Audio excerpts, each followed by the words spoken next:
Well, welcome back to another Coffee and a Chat. Today's video probably going to be one a lot of people don't like. I'm sure there'll be people that'll have something to say to me about it, and that's fine. I don't think I'm trying to please anybody, but just this thought that's been on my mind, this thing that's been kind of hanging around there. And it's not a bad thing, but I think that some people will go, oh, that's not good, Angie. That ain't God. But I think it is. So I've had this feeling for a long time now, and there's a lot of things tied into it. You're going to be hearing my coffee cup clicking around here because I am definitely having some coffee today.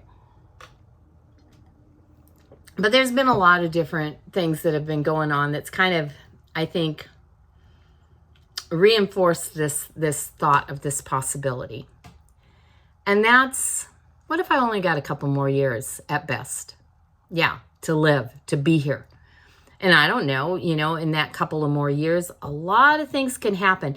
Now, I know when we talk about end times, often we're like, oh, it'll take years for this thing to take place, and then it'll be years for that to take place. And yet what I'm seeing in the world today is it doesn't take years anymore. It doesn't even take months or weeks. Sometimes it's only days or hours, and boom, there it is. Things are changing. Stuff moves a lot faster now. But what if I only have a couple more years? And what if it's because the Lord's coming back and I get to go home that way? Or maybe it's because that'll be my expiration date and the end of my days, and I'll close my eyes on this earth and open them in heaven with the Lord. I don't know. I just know that I've had this feeling often, and maybe I have it a little more often now. And this is why, see, I know a lot of people jump on that and they'll just be like, that's just the enemy lying to you. That's just this or that or whatever. But I don't think so. I don't know that I only have a couple of years left. I think it's more of the what if I only have a couple of years left. And here's what it's doing to me. And this is why I don't think it's the enemy. This is why I think it's God. It is causing me to think more deeply. It is causing me to do things more intentionally, to not put off stuff that I normally might put off because I don't know, I need a better plan, I need this, I need that, whatever. And it's not like that. It's actually kind of exciting, and it's making me, it motivates me to give the most out of every moment and every opportunity. When I see someone and I have an opportunity and feel the need to share something with them or say something to them, even if it's just to make sure they know I love them, I don't put it off. I make sure it gets said. And I have this sense of, what if this is the last time I ever see them? What if this is my last opportunity? And life has taught me that happens. I know that many, many years ago, my granddaughter, who's now like 25, was a baby in arms. She was just maybe a couple of months old. And our family, I was married to my first husband. Okay, Marvin, this is not your memory. It's okay. Don't get confused. I have to give him a hard time now because he gives me such a hard time about every little thing. So, yeah. And this is part of the joy of being his wife and him being my husband, is we have fun with each other. So, he always wants me to clarify so he knows whose memory it is. And plus, if it doesn't sound really good, he doesn't want you to think that was him. So, I was married to my first husband, had just had my first grandchild born. And we had all gone to eat at this pizza place. And so we're sitting there, we had all our kids were pretty much grown. Well, our son was still at home, but both our daughters were grown, and so everybody met, and all their families or whatever. And well, it wasn't really a lot on the way of families because Shekinah was the new baby at the time. So anyway, we were at this pizza place, and this man came up to me. And because I'd got up to go get some napkins or something, he walked over to me and he asked me if that girl that had just got up with the baby, was her name Amber. And I looked at him very suspiciously because I didn't think I knew this man. And I didn't know why he was asking about my daughter or her baby or whatever. I was in protective mom mode. And he saw it on my face. And then he goes, "My name is," and he tells me his name. And I realized this is a man I've known for a lot of years, but I hadn't seen him, oh my word, maybe in 10 years. And he had aged quite a bit at that point. It had been maybe 20 years since I'd seen him, because I think Amber was just a little bitty girl when he had moved away. And so, he told me who he was and all. And I'm like, "How did you recognize her?" He goes, "Because she looks like you did at that age." And that's about, like it would have been 20 years. So I was probably about the age that my daughter was at this time when he had moved away. And he goes, "I knew it couldn't be you, but I remembered her name and thought maybe that was her grown up." And so he goes, "So you're Angie?" And I'm like, "Yeah." And so he came over and sat down at the table and talked to us for a few minutes. And he had come out to visit his kids. He had been living 3,000 miles away. He lived actually near where I live now. And where he had lived where I used to live then. So it's kind of funny. We both crossed the United States for different reasons. But anyway, his name was Don. And so Don was, kind of catching us up a little bit. And he's like, I'm gonna be here.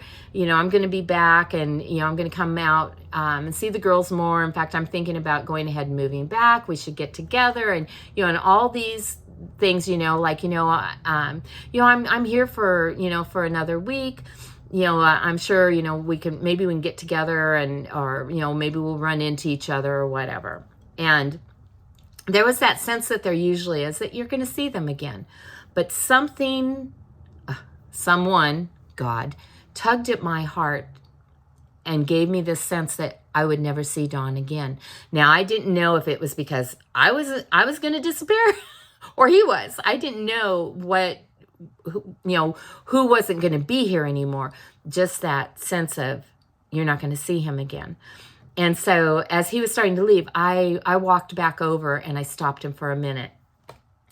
And I said, there's a couple things I want to say to you that I just want to make sure you know. See, when he had left, it had been not a good situation. And there had been a lot of hurt in his family and all, and a lot of people that had really judged him, me included. So I asked his forgiveness for that. I made sure he knew how much he meant to our family.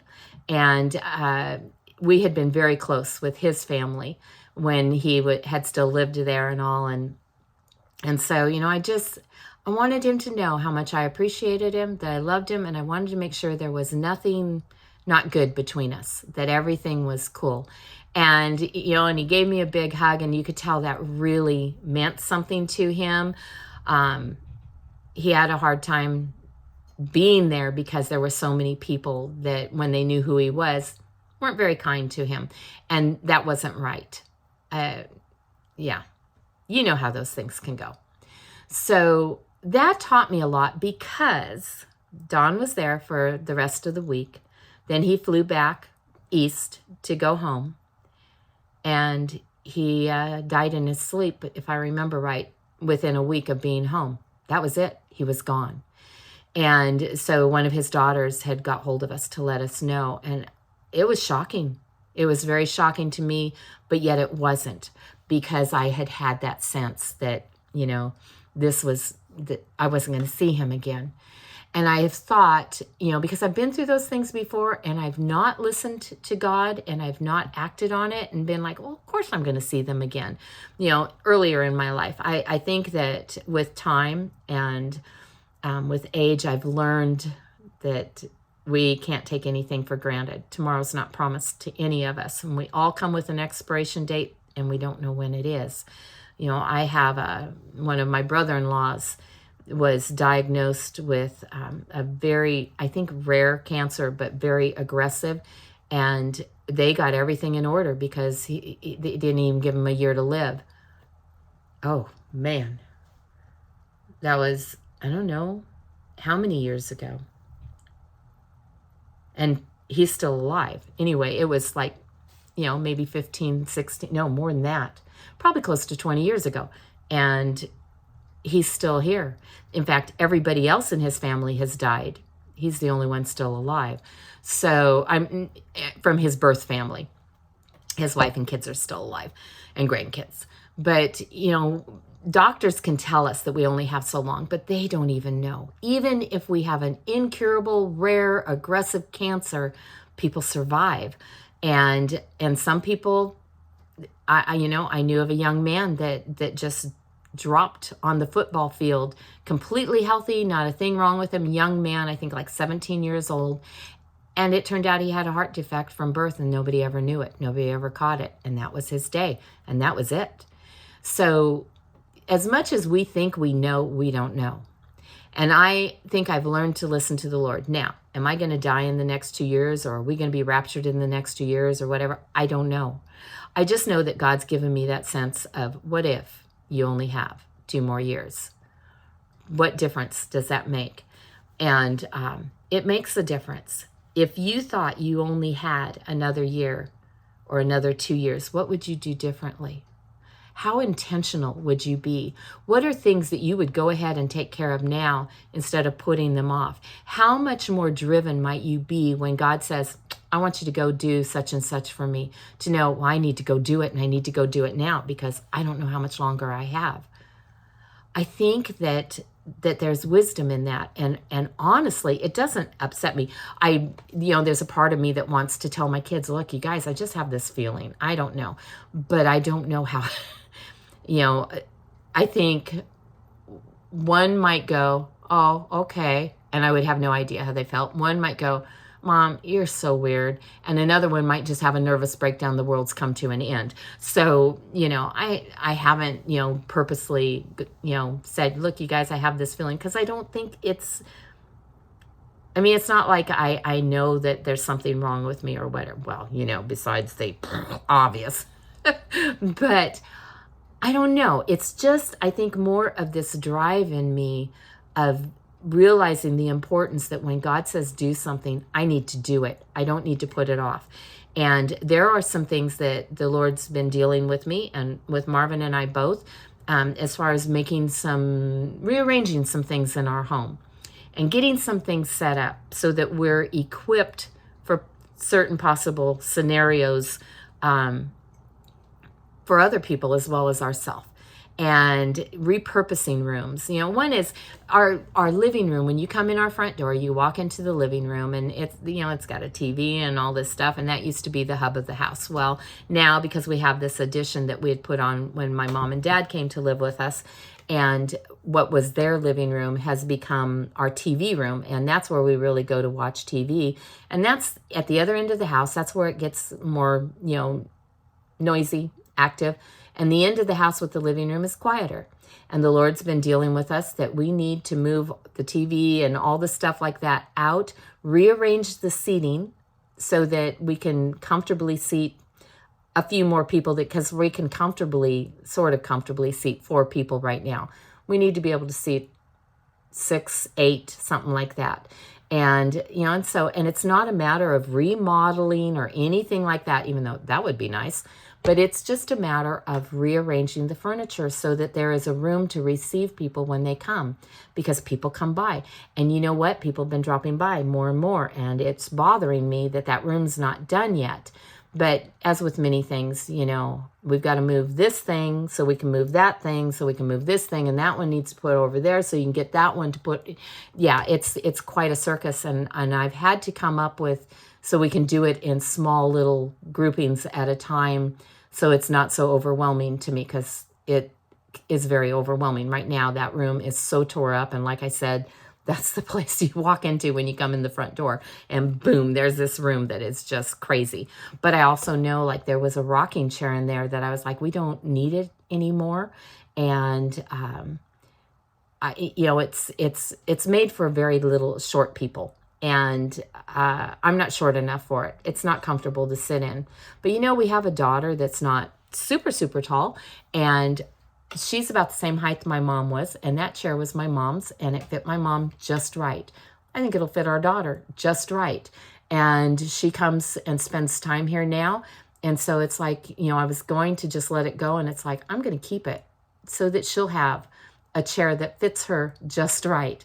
And, and there's just things like that. And it's not that it's my idea. I know that God's showing me these things. Like, you're going to need that, Angie. Don't let it go. But that over there, you don't need it anymore. It can go. So, we're ready to take another load to donation and make a little more space so we can move a little more around and get a little better organized so that things are set up right. I know that we're setting up more bedrooms than what we had set up before. So there's room for people, if somebody needs to come and stay or whatever. It's just, I really feel God making some changes, and there'll even be a few changes in the kitchen so that it's easier for me to function in, especially if I have to do more cooking. Maybe God will send somebody here to do all the cooking. That would be awesome. I don't know what it is, because I've always enjoyed cooking, but it's just, I don't know. It's just hard to even think of what to fix. I don't know. But oops, almost broke my mug. Okay, move it back over here. All right, so, I just kind of wanted to share with you guys today, even though I know some people will see that thought that maybe I only have a couple more years as being just negative, but I don't. I see it as positive.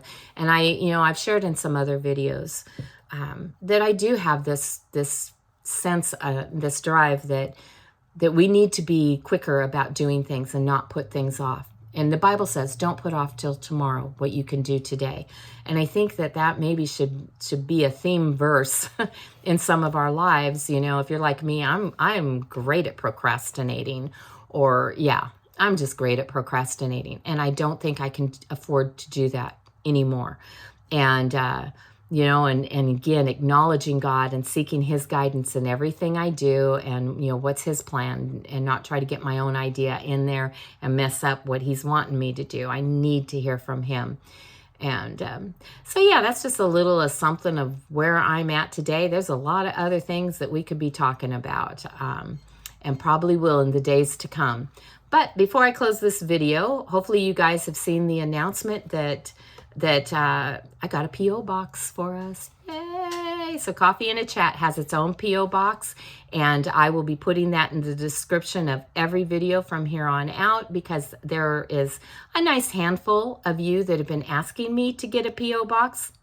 I finally did it. There's some other things you've been asking me to do, and I'm working on it. And I even have something else up my sleeve that nobody knows about except a few people. I've got a small handful of people that I really trust their wisdom. And so I've got a few more that I need to ask. I've talked to 3 of them so far. And I've got a couple more people that I need to talk to about this idea that I've gotten, and something that I want to add to the channel. And I just need to have some wise counsel to make sure I'm doing the right thing. And how do I do it so that it all works right? But I just want to be able to expand ministry to you guys, and different ways of interacting and doing some stuff. I want this channel to be a place where people can find encouragement, where you can, if you need prayer, that you can find prayer, that whatever it is, that you've got a friend that you can talk to, that we've all got friends we can talk to. And I know that, when you guys email me or put it in the messages or whatever, now you could actually send me a letter if you wanted to, that, when you do that and ask for prayer, immediately you go into my prayer journal, and I pray for you for a minimum of 40 days. It's often even more than that. And I try to check back as I can. Honestly, there are sometimes when it's getting up there with a few more people than what there was, and trying to keep track of everybody is a little more challenging. So I'm looking at some other avenues that maybe will broaden our ability to interact with each other. Now, with all those changes and stuff, and with the times that you guys ask me, to be praying for you, there are those of you that contact me and let me know you're praying for me. And I don't want to ever overlook that. I want you guys to know that that means so much to me. I need prayer. I do. My little brother today sent me a text telling me he was praying for me. And I'm like, you just don't even know.